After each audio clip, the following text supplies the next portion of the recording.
30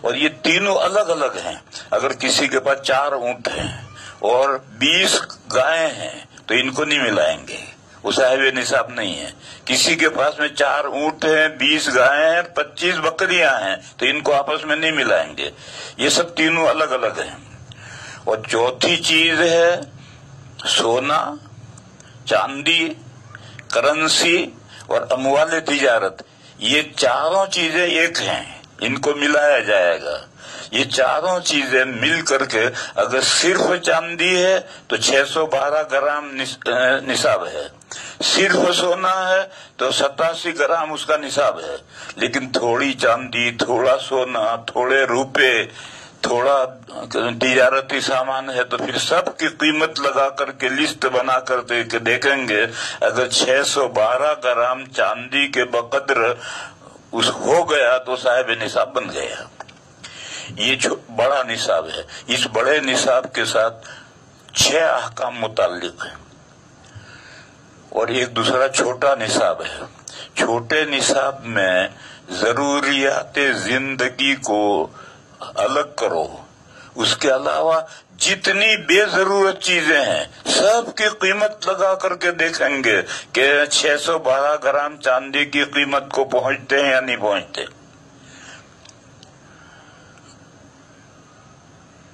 سب چیزیں گنی جائیں گی. ایک عورت ہے، اس کے پاس میں 5 6 7 8 جوڑے تو سلے ہوئے ہیں اور وہ پہنتی ہے کبھی کبھی، اور اس کے علاوہ پورا بکس بھرا ہوا ہے، اس میں جوڑے رکھے ہوئے ہیں، اس کو سلے بھی نہیں ابھی. تو یہ جو زائد کپڑے ہیں یہ بھی نصاب میں گنے جائیں گے، ان کی قیمت بھی نصاب میں گنی جائے گی. گھر میں برتن ہیں، بہت سے برتن ہیں جس کو کبھی کبھی استعمال ہوتے ہیں. بعض پرانے زمانے کے برتن رکھے ہوئے سال بھر میں کبھی استعمال نہیں ہوتے، وہ برتن بھی گنے جائیں گے. اسی طریقے پر مکان ہیں تو مکان رہنے کے بقدر، خود رہنا ہو، جانور ہو ان کے لیے مکان رکھو، یہ تو مستثنا ہے. اس کے علاوہ جو مکان ہیں چاہے تو خالی پڑے ہوں یا کرائے پر دیے ہوں ان کی قیمت بھی نصاب میں لگے گی. وہ جو کرائے پر دے رکھے ہیں اگر اس کرائے سے اس کا گھر چلتا ہے تو پھر جتنا مکان کے کرائے سے گھر چل رہا وہ تو ضرورت میں ہے. لیکن جو گھر چلنے کے لیے جن کا کرایہ ضروری نہیں ہے وہ مکان جو کرایہ پر دیے گئے ہیں ان کی قیمت بھی نصاب میں لگے گی. اسی طرح سے ایک آدمی کے پاس زمین ہے تو اتنی زمین کہ جس سے فیملی کا گزارا ہو سکتا ہے اتنی زمین کو تو ایکسپٹ کرو. اس کے سے زائد زمین ہے تو وہ زمین بھی قیمت لگ کر نصاب میں لگے گی. یہاں مفتی صاحبان ضروریات زندگی میں موبائل کو نہیں لیتے. بعض موبائل 25 30 50 ہزار کے ہوتے ہیں، وہ کہتے ہیں یہ ضرورت سے زائد ہیں. وہ لوگ کار کو بھی ضروریات میں نہیں لیتے. کار شہر میں، بامبے جیسے شہر میں تو کار ضروری ہے، لیکن دیہاتوں میں کیا ضروری ہے؟ بس ایک آدمی کے پاس کار ہے تو وہ ضروریات میں سے اس کو نہیں لیتے ہیں. اسی طریقے پر ٹی وی کو بھی ضروریات میں نہیں شمار کرتے. وہ مفتی کہتے ہیں کہ ان سب کی قیمتیں لگاؤ نصاب میں لگیں گی اور وہ چھوٹے نصاب کا مالک بنے گا. لیکن میں اس میں ذرا توجہ برتتا ہوں کہ یہ جو ٹی وی ہے یہ شہروں کے اندر ضروری سی ہو گئی ہے، کیونکہ اگر ٹی وی گھر میں نہیں ہوگی تو بچے بھی دوسرے گھروں میں جائیں گے اور آوارہ ہوتے ہیں. کار اگرچہ دیہات میں کار کی ضرورت نہیں ہے مگر کار بھی چاہیے. اسی طرح سے آج کل موبائل جو ہے دنیا کے احوال سے واقف ہونے کے لیے موبائل بھی ضروری ہے. تو چلو اسے مستثنا کرو.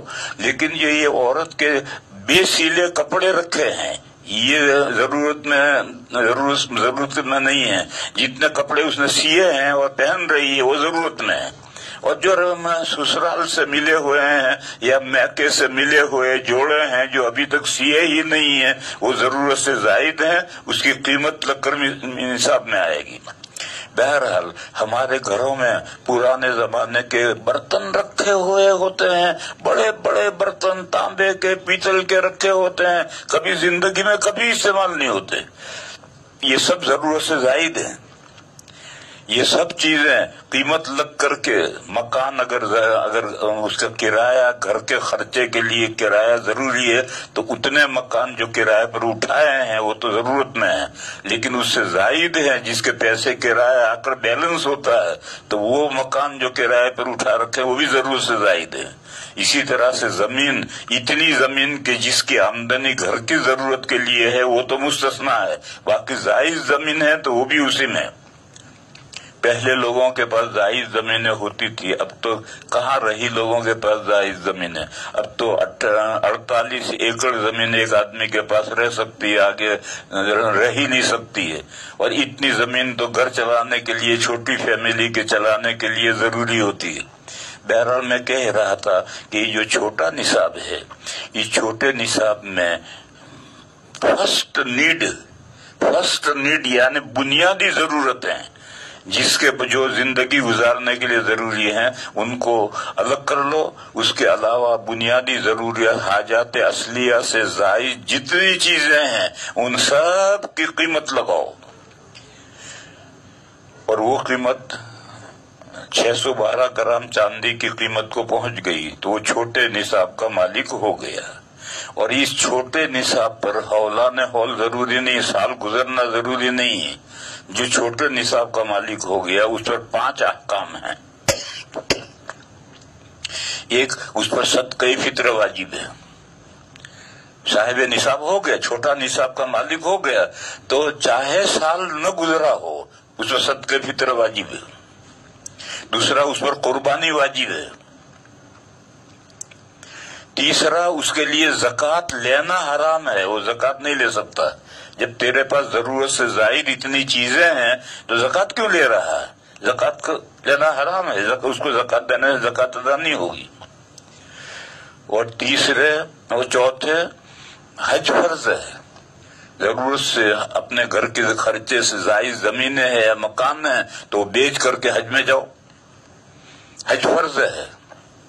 اور 5واں حکم ہے کہ ددیال میں یا ننیال میں تو 2 خاندان نکل گئے، سسرال نکل گیا اور دودھ پینے کا رشتہ نکل گیا۔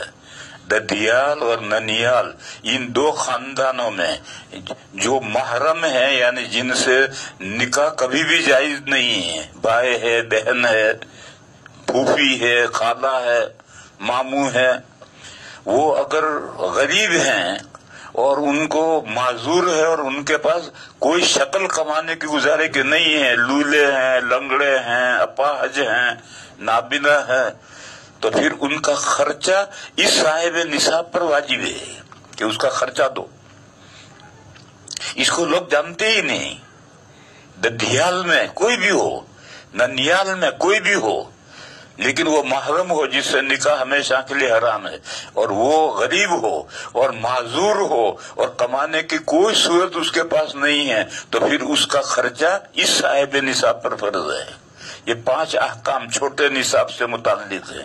جو بھی چھوٹے نصاب کا مالک ہے، اور اس پر ہولان ہول بھی ضروری نہیں ہے، چھوٹے نصاب کا مالک ہوا تو صدقہ فطر ادا کرو، قربانی ادا کرو، زکوٰۃ نہیں لے سکتے ہو، حج فرض ہو گیا، حج کے بقدر پیسے ہوں تب حج فرض ہوتا ہے۔ زمین بیچ کر، مکان زائد زمین بیچ کر، زائد مکان بیچ کر اگر حج کے بقدر پیسے ہوں تب حج فرض ہوتا ہے۔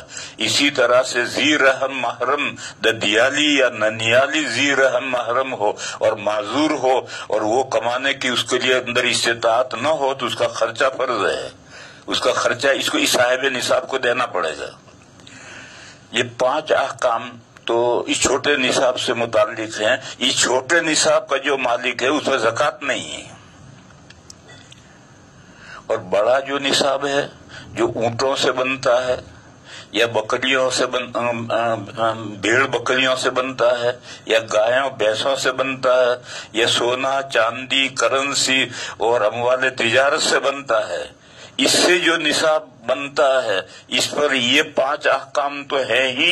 6واں حکم یہ ہے کہ جب سال پورا گزر جائے اور 1 سال تک تمہارے پاس یہ نصاب رہے تو اب جو مقررہ جو زکوٰۃ ہے، اونٹوں میں مقررہ زکوٰۃ ہے 5 اونٹ میں 1 بکری، گایوں بھینسوں میں 30 میں ایک سالہ بچہ، اور بکریوں میں 40 بکریوں میں ایک بکری. اور یہ جو 4 چیزیں ہیں، سونا، چاندی، اموال تجارت اور کرنسی، ان میں 40واں، یعنی 40 روپے میں سے 1 روپیہ زکوٰۃ ادا کرو. یہ کب ہے؟ اس کے لیے سال گزر جائے.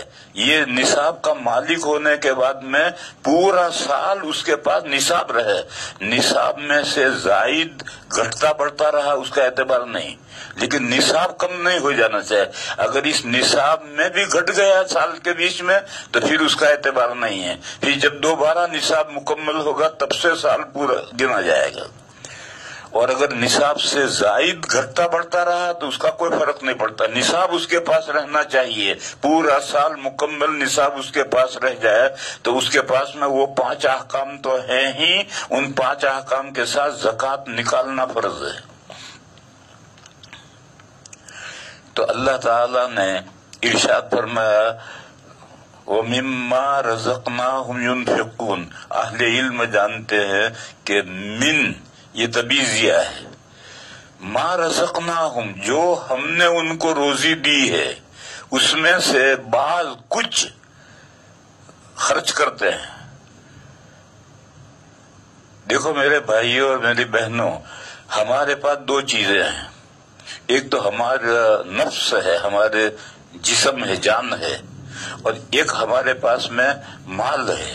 یہ جان اور مال یہ دونوں ہمارے نہیں ہیں، یہ اللہ نے ہمیں دیے ہیں. جان بھی دی ہے، بدن بھی دیا ہے، مال بھی دیا ہے، مالک بھی بنایا ہے. لیکن مالک بنانے کے بعد پھر اللہ تعالیٰ نے اسے خرید بھی لیا ہے. لیکن خرید کر کے بھی ابھی ہے، وہ جان بھی ہمارے پاس ہے، مال بھی ہمارے پاس ہے. اور سورہ توبہ میں آیت ہے ان اللہ اشترى من المؤمنین انفسهم واموالهم بان لهم الجنہ. بے شک اللہ تعالی نے مومنین سے ان کی جانوں کو اور ان کے اموال کو خرید لیا ہے جنت کے عوض میں، یعنی پرائس، قیمت، سمن جنت ہے. اور مبی ہماری جان اور مال ہیں. تو ہم نے اپنی جان اور مال اللہ کو بیچا، اللہ خریدا رہے ہیں، اور وہ اس کے عوض میں ہمیں کیا دیں گے؟ جنت دیں گے. ان اللہ اشترى من المؤمنین انفسهم واموالهم بان لهم الجنہ. اب یہ جان، جسم ہمارا، بدن اور جان اور نفس ہمارے پاس ہے، مال بھی ہمارے پاس ہے، مگر ہمارا نہیں، اس کو ہم بیچ چکے ہیں، مگر ہے ہمارے پاس.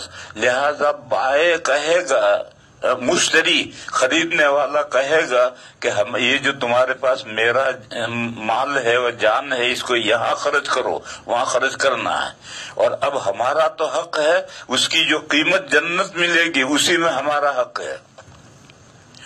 اس کے بعد پھر آیت کریمہ میں یہ ہے کہ جان خرچ کرنے کی تو ایک جگہ متعین ہے اور مال خرچ کرنے کی کوئی جگہ متعین نہیں ہے، بہت جگہیں ہیں. اور قرآن کریم میں، سارے قرآن کریم میں ان مالوں کو خرچ کرنے کے تذکرے آئے ہیں. اور اس کے علاوہ احادیث شریفہ میں بھی مال کہاں کہاں خرچ کرنا چاہیے اس کا تذکرہ آیا ہے.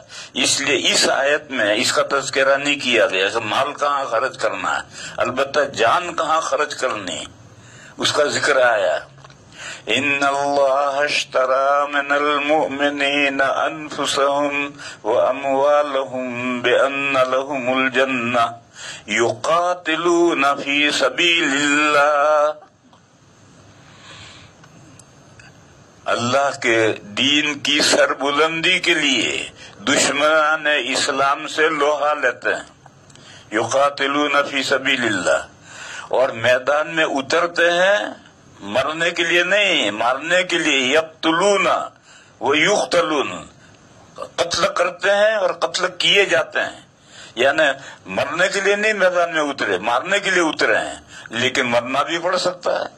بہرحال یہ جان خرچ کرنے کی ایک معین جگہ ہے، اس کا ذکر ہے. یقاتلون فی سبیل اللہ فیقتلون و یقتلون. مال کہاں خرچ کرنا ہے، اس کے لیے دوسری جگہ قرآن میں دیکھو، حدیثوں میں دیکھو کہاں کہاں مال خرچ کرنا ہے۔ جان خرچ کرنے کی ایک جگہ متعین تھی، لہذا اس کا تذکرہ اس آیت میں کیا۔ ٹھیک ہے، ہم خرچ کریں گے وعدے کے مطابق، جان بھی خرچ کریں گے، مال بھی خرچ کریں گے، اس کی پرائس وہ کب ملے گی؟ ہمیں جو قیمت ہے جنت وہ کب ملے گی؟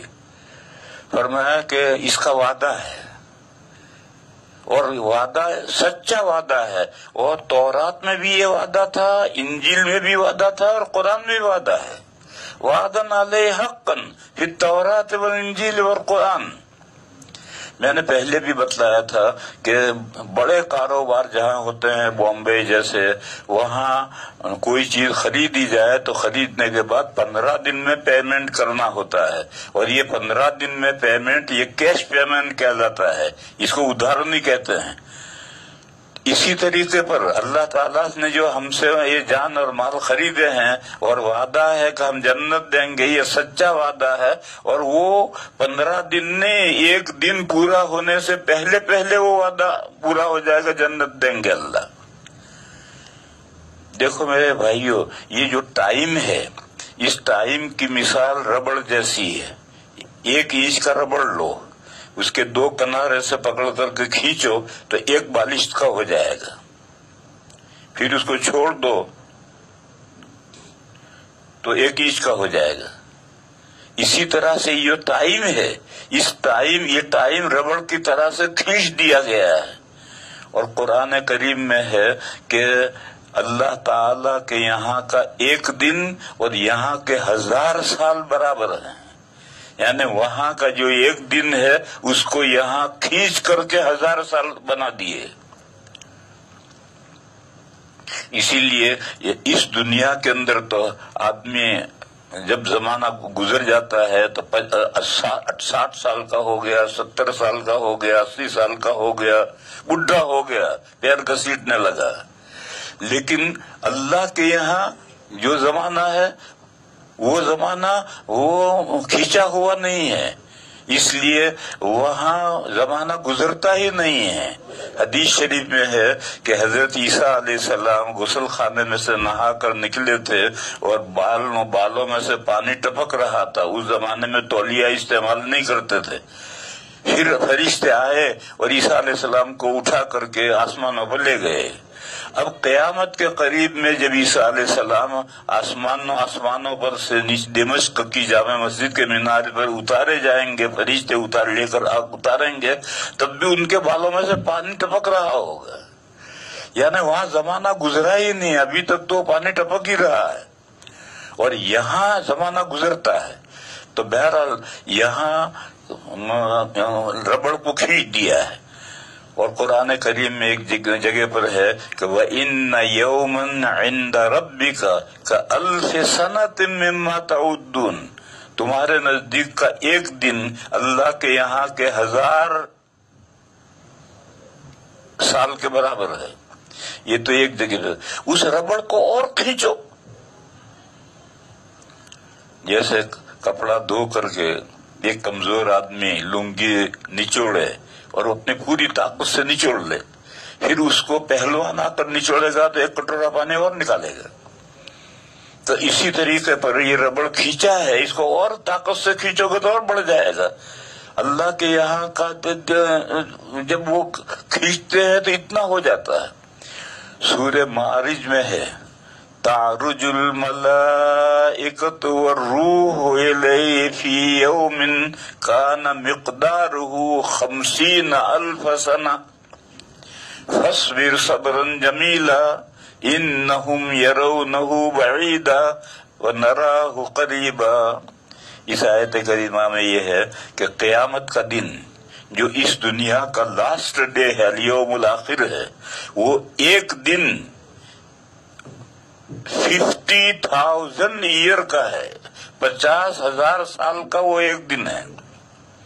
قیامت کا جو دن ہے وہ 50,000 سال کا ہے، کیونکہ دن رات بنتے ہیں، سورج نکلتا ہے غروب ہوتا ہے، سورج نکلتا ہے غروب ہوتا ہے، تو 24 گھنٹے میں رات دن بن جاتے ہیں۔ جب قیامت کا وقت قریب آئے گا تو جیسے بال بیرنگ والا پہیا گھماتے ہیں، وہ پہیا گھومتا رہتا ہے، جب اس کے ٹھہرنے کا وقت آتا ہے تو پھر الٹا گھومتا ہے۔ تو اسی طرح جب قیامت کا وقت آئے گا تو سورج جو چل رہا ہے یہ مغرب سے نکلے گا، اور مغرب سے نکل کر سر پہ آئے گا، پھر ڈوبے گا، پھر نکل کر سر پہ آئے گا، پھر ڈوبے گا، پھر نکل کر سر پہ آئے گا، پھر ڈوبے گا۔ اس طرح اب قیامت شروع ہو گئی۔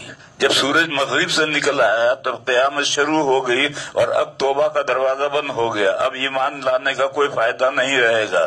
اور اب یہ جو لاسٹ ڈے ہے یہ 50,000 سال کا دن ہے۔ اس 50,000 سال میں جتنے معاملات اس دنیا میں پیش آ چکے ہیں وہ سارے معاملات پھر پیش آئیں گے، اور پھر بھی جو حساب کتاب مکمل ہوگا تو پھر ایک اور برج رکھا جائے گا، اس کا ایک سرا زمین پر ہوگا، دوسرا سرا جنت میں ہوگا، اور نیچے جہنم ہے۔ ہر ایک کو اس پل صراط پر سے گزر کر کے جنت میں جانا ہے۔ بس جو جہنمی ہے تو جہنم میں سے آنکڑے نکلیں گے اور پکڑ کر کے اسے جہنم میں لے جائیں گے، اور جو جنتی ہے وہ گزر جائے گا، جنت میں پہنچ جائے گا۔ بہرحال میں یہ جو آیت ہے کہ تعرج الملائکۃ والروح الیہ فی یوم کان مقدارہ 50,000 سنہ، اس کی جو یہ تفسیر ہے یہی صحیح اور راجح تفسیر ہے۔ ایک تفسیر دوسری یہ ہے کہ یہ کائنات جب سے پیدا ہوئی ہے تب سے 50,000 سال جب پورے ہو جائیں گے تب قیامت آئے گی۔ ایک تفسیر یہ ہے، لیکن تفسیر صحیح نہیں ہے۔ جو صحیح عام تمام مفسرین جو تفسیر کرتے ہیں وہ یہ کرتے ہیں کہ جو قیامت کا آخری دن ہے وہ اکیلا الیوم الاخر، وہ اکیلا دن ہی اتنا لمبا ہے۔ مجھے تو میرے بھائیوں یہ سمجھا رہا تھا کہ زمانہ لمبا یہاں ہے اور گزرتا یہاں ہے، دوسری دنیا میں یہاں سے کہ جنت ہماری اس دنیا کے پیدا ہونے سے پہلے پیدا کی گئی ہے، اور اس میں جو حوریں ہیں، قصور ہیں، غلمان ہیں، وہ اس وقت سے پیدا ہوئے ہیں۔ تو کوئی یہ سمجھے گا تو بہت بڈھی ہو جائیں گی حوریں، بڈھی نہیں ہوں گے، وہاں زمانہ ہی نہیں گزرتا ہے، زمانہ ہی یہاں گزرتا ہے، اور زمانہ گزرنے سے بوڑھا بوڑھی ہوتی ہے اور وہاں زمانہ ہی نہیں گزرتا۔ بہرحال میں کہہ یہ رہا تھا کہ اللہ کا وعدہ ہے، اور ایک دن پورا ہونے سے پہلے وہ وعدہ پورا ہو جانا ہے، اور سچا وعدہ ہے، قرآن میں بھی ہے، تورات میں بھی ہے، انجیل میں بھی ہے۔ فمن اوفى بعهده من الله فاستبشروا ببيعكم الذي بايعتم به، بس جس نے اللہ تعالیٰ سے یہ سودا کر رکھا ہے، جان مال بیچ رکھے ہیں، اگر اس نے اپنی جان اللہ کے راستے میں خرچ کی اور اپنا مال اللہ کے لیے خرچ کیا تو اس کے وعدے نہیں آ رہے، اس کو وہ خوش ہو جائے کہ اس نے بڑا قیمتی سودا کیا، کیونکہ یہ تو مال چند روزہ ہے، جان چند دن کے لیے ہے، 100 سال کے لیے جان ہے، اس کو دے کر کے ابدی جنت تا ابد جنت حاصل کر لی، تو اس سے زیادہ بہتر کون سا سودا ہو سکتا ہے؟ بہرحال اس آیت کریمہ سے یہ معلوم ہوا کہ ہماری جان ہماری نہیں ہے اور ہمارا مال ہمارا نہیں ہے، جان بھی ہماری ہے، مال بھی ہمارا ہے، مگر ہم اپنے اس جان کو اور مال کو اللہ کے ہاتھ بیچ چکے ہیں جنت کے عوض میں۔ بس اب یہ بالکل لیا ہمارا نہیں ہے، اللہ کا جہاں حکم ہے وہاں جان کو خرچ کرنا ہے، اور جہاں اللہ کا حکم ہے وہاں مال خرچ کرنا ہے۔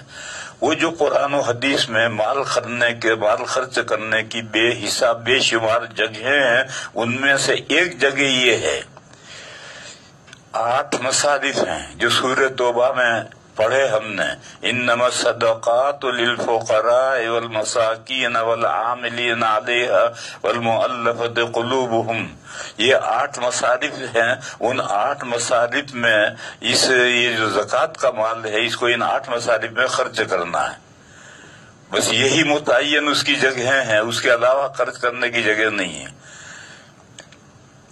ایک غیر مسلم ہے، غیر مسلم کو زکوٰۃ نہیں دے سکتے، لیکن غیر مسلم انتہائی پریشان ہے، جیسے آج کل لاک ڈاؤن کے زمانے میں ایک غیر مسلم بھائی انتہائی بھوکا مر رہا ہے، تو اس کو زکوٰۃ دے سکتے؟ نہیں، زکوٰۃ نہیں دے سکتے۔ زکوٰۃ تو 40واں حصہ ہے، 39 حصے تمہارے پاس ہیں، ان 39 میں سے خرچ کرو۔ یہ زکوٰۃ جو ہے اس کے تلے 8 مصارف اللہ نے متعین کر دی ہے۔ میرے پاس ایک سوال ہے کہ ایک شخص سید ہے، مرد بھی سید ہے، عورت بھی سید ہے، اور سید کے لیے زکوٰۃ جائز نہیں ہے، اور آج کل وہ ان کے گھر میں کھانے کو کچھ نہیں ہے، پریشان نہیں ہے، بھوکے مر رہے ہیں، تو کیا ہیلا کر کے ان کو زکوٰۃ دے سکتے ہیں؟ تو وہ مسئلہ جب آئے گا تو مسئلہ بیان کریں گے کہ اب اس زمانے میں سادات کو بھی، ایک تو ڈپلیکیٹ سادات ہیں جن کا کوئی نسب نامہ نہیں، بس سادات کہلاتے ہیں، سید کہلاتے ہیں، وہ تو ان کے لیے زکوٰۃ دینا جائز ہے ہی، لیکن جو واقعی سید ہیں جن کا نسب نامہ موجود ہے، آج کے مفتیوں کا، بعض مفتیوں کا فتویٰ یہ ہے کہ ان کو بھی زکوٰۃ دینا جائز ہے۔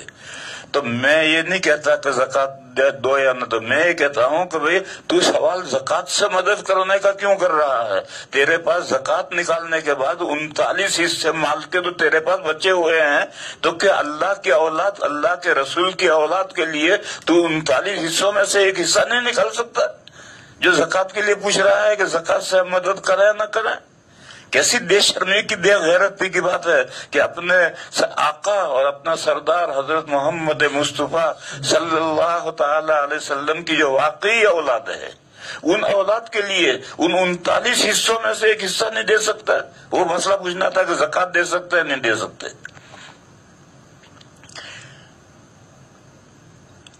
تو میں یہ کہہ رہا تھا کہ اس کے مصارف متعین 8، اس میں یہ ہے کہ غیر مسلم کو آپ زکوٰۃ نہیں دے سکتے، بس غیر مسلم کا تعاون کرنا ہے تو تعاون کرنا ہے، تو یہ 40واں ہے، اسی پر کیوں ڈیپینڈ ہے؟ اس کے بعد تیرے پاس 39 حصے اور بھی تو بچے ہوئے ہیں، ان میں سے کر اس غیر مسلم کی تعاون۔ کس نے منع کیا ہے تعاون کرنے سے؟ لیکن تو یہ کہتے ہیں زکوٰۃ ہی پہ مسئلہ پوچھ رہا ہے، تو یہ غلط فہمی ہے انسان کی کہ زکوٰۃ ہی پر ڈیپینڈ تو رہی ہے۔ یہ زکوٰۃ تو ان 8 مصارف کے لیے ہے، اور بقیہ جو 39 حصے ہیں وہ جہاں دنیا جو چاہے خرچ کر۔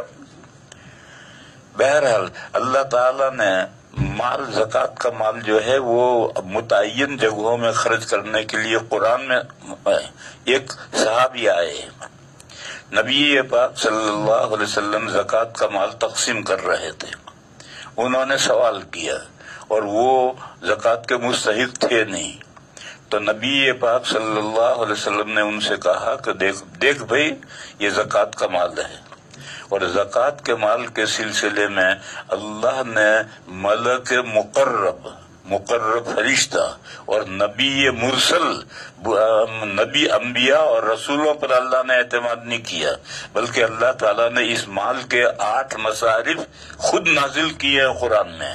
بس اگر ان 8 میں تو کسی مصرف میں اگر آتا ہے تو میں تجھے دے سکتا ہوں، ورنہ سوری۔ تو اللہ کے رسول صلی اللہ علیہ وسلم کو بھی ان 8 مصارف سے باہر خرچ کرنے کا اختیار نہیں تھا، تو آج کسی اور کو اختیار کہاں سے ہو جائے گا؟ لیکن جہاں ضرورت ہو تو وہاں باقی جو یہ زکوٰۃ تو 40واں حصہ ہے، باقی جو 39 حصے ہیں ان میں سے تم جہاں چاہے خرچ کرو، اس کو کس نے منع کیا ہے؟ کسی نے منع نہیں کیا۔ تو میں کہہ رہا تھا کہ من تبیز یہ استعمال کیا ہے، اور کہ مسلمان وہ ہیں کہ جو ہم نے ان کو روزی دی ہے اس میں سے کچھ خرچ کرتے ہیں۔